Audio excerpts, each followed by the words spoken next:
And now I'm excited to kick things off with Jessica Herrin. She's the CEO of the Stella and Dot family of brands. Jessica, if you want to turn on your camera and join me on this virtual stage, Jessica is going to give us the scoop on their unique business model and share their holiday 2020 strategy.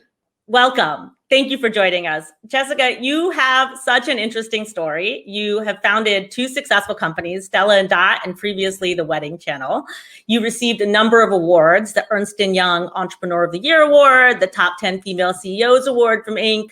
I want to start by having you briefly introduce yourself and tell the audience your story.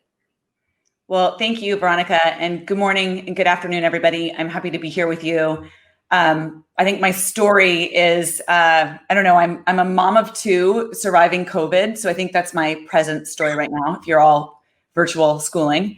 And I have kind of been someone who's always been passionate about paving their own way and being an entrepreneur. I had two jobs since I was 15, and I've always been curious at looking at the world and seeing something that wasn't there that I wanted to exist. So I started as a technology entrepreneur, very windy path. I think I still get like excited when you introduce me, but honestly, I think I was least likely to succeed.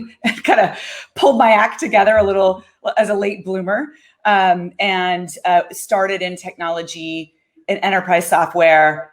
Very early, got into an e-commerce company that became the Wedding Channel through a merger, and a lot of zigs and zags. And that early experience really made me recognize that you can do something that looks good on paper and, or on LinkedIn and feel like you are successful in other people's eyes. Yet the ugly truth behind that was I worked all the time. I wasn't really soulfully connected to what we did. I was very proud of the commercial success, but I didn't feel like I was right in my life. So I went on a quest to start a more mission-driven focus. And for me, based on how I grew up, and I really was passionate about creating economic opportunity for women and making sure that people had a modern and flexible way to earn.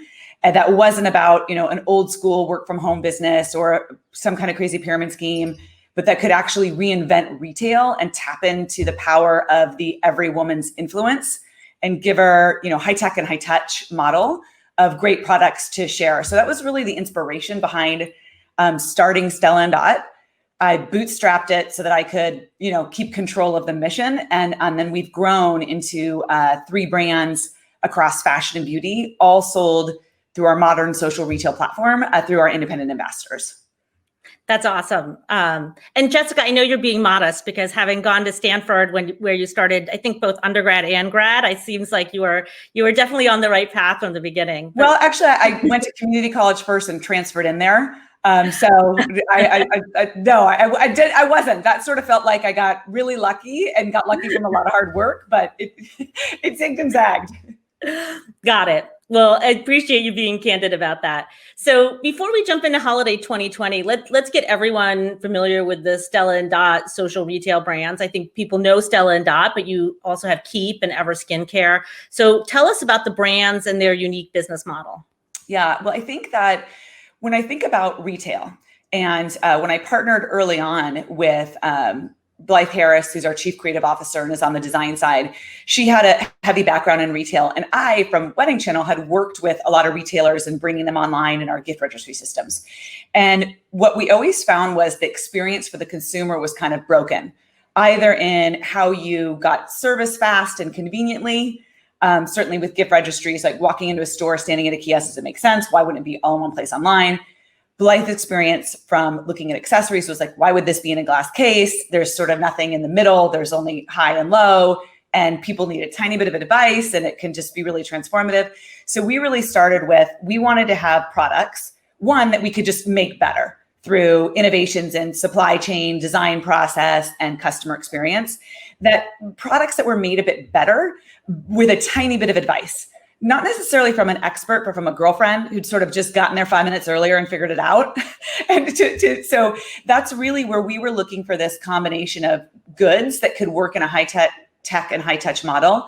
And then as an entrepreneur, I really partnered with industry experts that wanted to challenge the status quo on price point and value for the consumer and put it into our personal service model. So we grew in accessories, but we expanded beyond fashion accessories into a charm line with virtual rendering and engraving, and then we moved into a big leap into clinical skincare about 7 years ago. It took years to rebuild that and launch that company in terms of developing the product expertise and really getting it based on a breakthrough so that you're really delivering results to a consumer in a clean, growing space.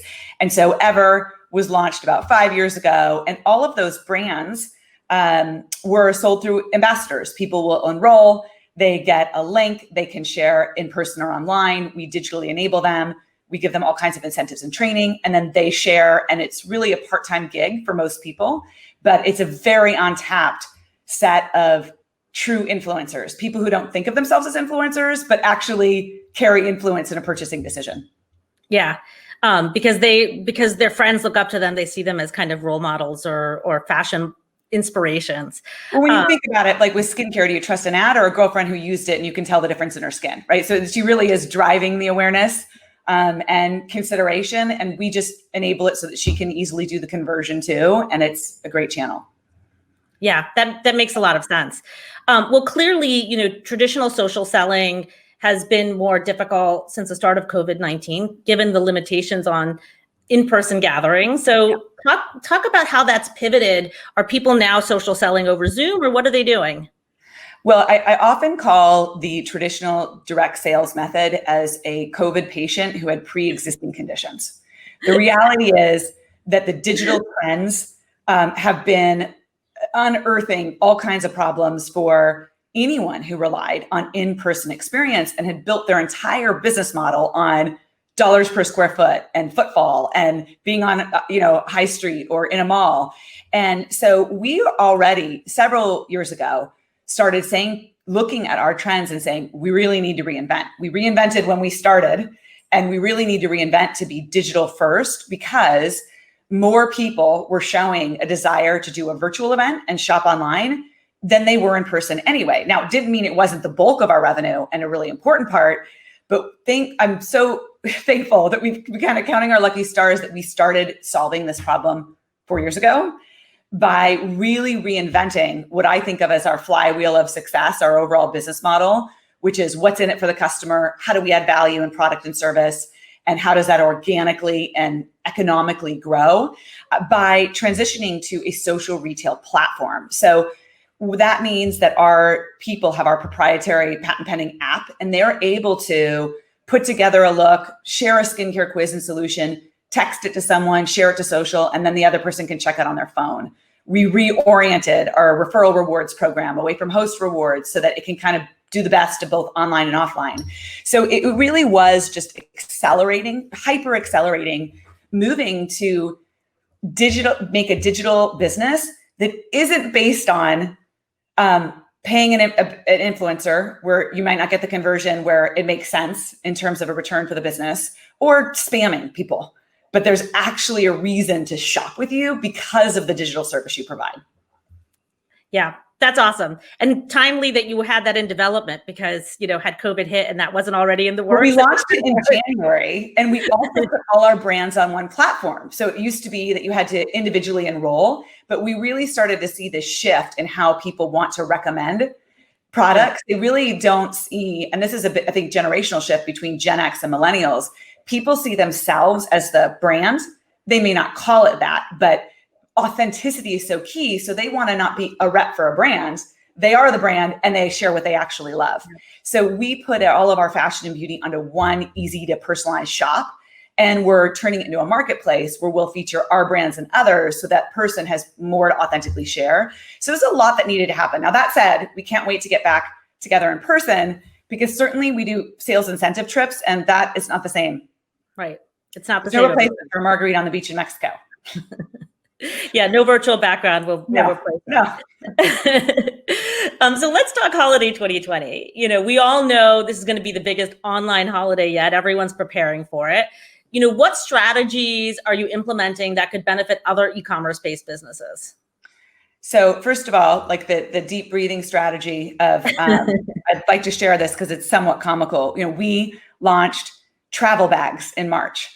I mean, that was I mean, talk about like, okay, so let's just reposition that. Like, so, and obviously if you're selling goods, right, you've got a development process that you've got to get the right product. So the number one piece of advice I would say, and I think this is master of the obvious commentary, but, meet customers where they are in the lifestyle they have. So for us in fashion and beauty, we really know that there's a trend towards skincare and self-care. Yeah. So we amplified the portion of our product that we do have.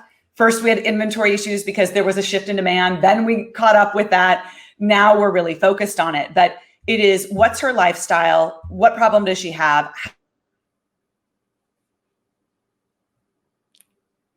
How do we solve it? And how do we bring that forward? In our meeting her where she is also about clearly adjusting to a more casual life that's a bit closer to home, but not forgetting that she's still getting together with family and friends. And, I went out to dinner this weekend, and yes, we're masks and we're socially distanced, but it was hard to get in. It was packed, right? So there is still life going on. So we really rejiggered our assortment and our marketing to address, where she is in her life. We also made sure our price points were really sharp.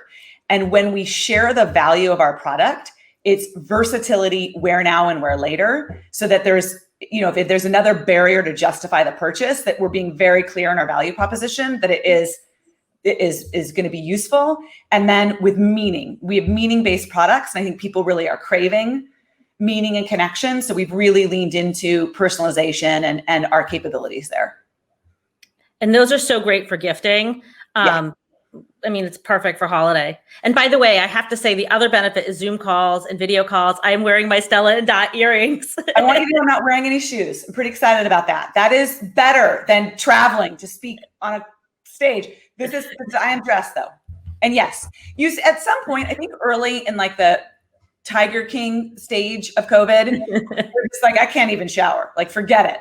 I give up. Now you're like, okay, I can't, this is going on way longer than we thought. And consumers are re-embracing. I mean, at some point you run out of the number of athleisure things you want to buy, and you're ready to re-engage and start feeling a bit of normalcy, even in this mad world.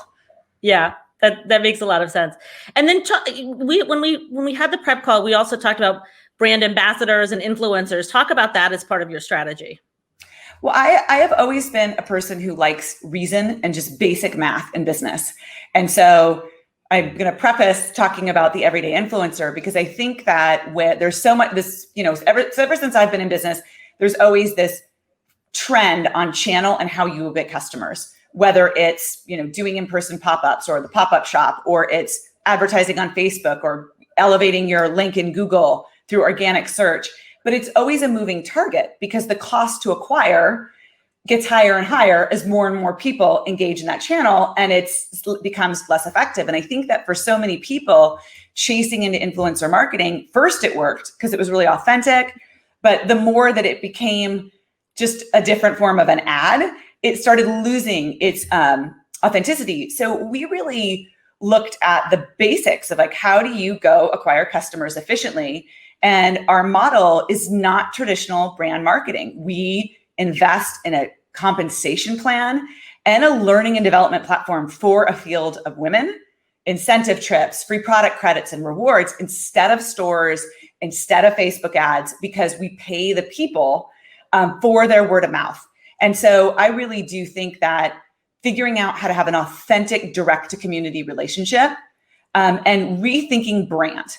And because I think if you've come from a very traditional CPG marketing background, and not to say that this isn't all legit and valid, it's just that sometimes you can hold it too precious and wanting to keep it your own, versus really saying, no, let's amplify the voice of our customer and let her be that authentic connection. And our platform is really to solve that problem, is that for the every woman, she's not going to go develop 10,000 followers and all the content. And for a retailer, they're not going to go match with people who have 500 followers and can sell a few items.